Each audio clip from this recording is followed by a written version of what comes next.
Udržitelný nákup. Existuje k tomu návod? Dělat informovaná rozhodnutí je mnohem snazší, když znáte environmentální dopad toho, co kupujete. Proto musí být měření tohoto dopadu provedeno co nejpřesněji a nejkomplexněji. Společnost Manutan vyvinula skóre environmentálního dopadu produktu, které vyniká svou jednoduchostí použití, ale především svou spolehlivostí a pevnými vědeckými základy.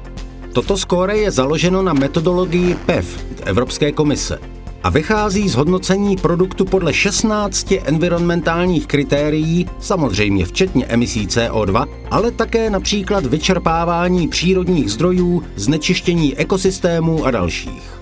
Analýza pokrývá celý životní cyklus výrobku. Těžbu surovin, zpracování, výrobu, dopravu, používání. Díky odbornosti nezávislého partnera Glimpact byly tyto složité údaje převedeny na skóre od A do E. Barevný kód umožňuje na první pohled porovnat výrobky stejné kategorie a správně se rozhodnout. Jednoduše, rychle a efektivně. Nezávislý auditor Bureau Veritas potvrdil platnost tohoto přístupu, který se bude dále vyvíjet, aby byl stále spolehlivější a reagoval na změny legislativy.